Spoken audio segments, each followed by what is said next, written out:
മലപ്പുറം വളാഞ്ചേരിയിൽ പട്ടാപ്പകൽ ബൈക്ക് മോഷ്ടിച്ച സംഭവത്തിൽ വൻ ട്വിസ്റ്റ്. മോഷ്ടാവ് തന്നെ ബൈക്ക് അതേ സ്ഥലത്ത് തിരികെ കൊണ്ടുവച്ചു. വളാഞ്ചേരി വൈക്കത്തൂർ സ്വദേശി ബിജുവിന്റെ ബൈക്കാണ് കഴിഞ്ഞ ശനിയാഴ്ച മോഷണം പോകുന്നത്. മോഷ്ടിച്ച സമയത്തും തിരികെ കൊണ്ടുവച്ചപ്പോഴും യുവാവ് CCTV ക്യാമറയിൽ പതിഞ്ഞിട്ടുണ്ട്.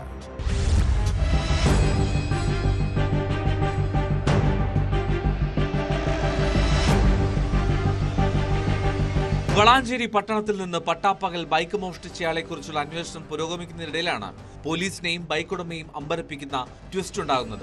ബൈക്ക് മോഷ്ടിച്ച അതേ യുവാവ് തന്നെ ബൈക്ക് തിരിച്ചെത്തിച്ചു. വളാഞ്ചേരി ടൗൺ ഭാഗത്ത് നിന്ന് ബൈക്കിൽ വന്ന ഇയാളുടെ കൂടെ ഒരു സ്ത്രീയും ഉണ്ടായിരുന്നു. സ്ത്രീയെ 200 മീറ്റർ അകലെ ഇറക്കിയ ശേഷം പ്രതി ബൈക്ക് എടുത്ത നഗരസഭയ്ക്ക് സമീപത്തെ അതേ സ്ഥലത്ത് കൊണ്ടുവച്ച് മടങ്ങി. ഇതിന്റെ CCTV ദൃശ്യങ്ങൾ ലഭിച്ചു.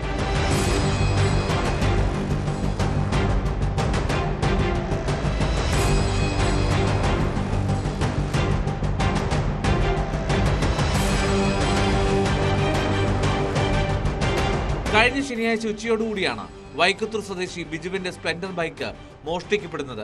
വളാഞ്ചേരി നഗരസഭയ്ക്ക് സമീപം നിർത്തിയിട്ട് തൃശൂരിലേക്ക് പോയ ബിജു തിരികെ എത്തിയപ്പോൾ പക്ഷേ ബൈക്ക് കാണാനില്ലായിരുന്നു.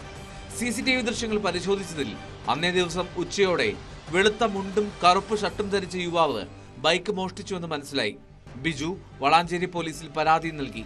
അന്വേഷണം പുരോഗമിക്കുന്നതിനിടയിലാണ് ബൈക്ക് തിരിച്ചെത്തിച്ചത്. വാഹനം പഴയ സ്ഥലത്ത് തന്നെ എത്തിയതായി കണ്ട സുഹൃത്താണ് ബിജുവിനെ വിവരം അറിയിച്ചത്. മോഷ്ടിച്ചത് ആരാണെന്നോ മോഷ്ടിച്ച ശേഷം ബൈക്ക് തിരികെ എത്തിക്കാനുണ്ടായ കാരണം എന്താണെന്നോ വ്യക്തമല്ല. മോഷ്ടാവിനെ കണ്ടെത്താൻ പോലീസ് അന്വേഷണം തുടരുകയാണ്.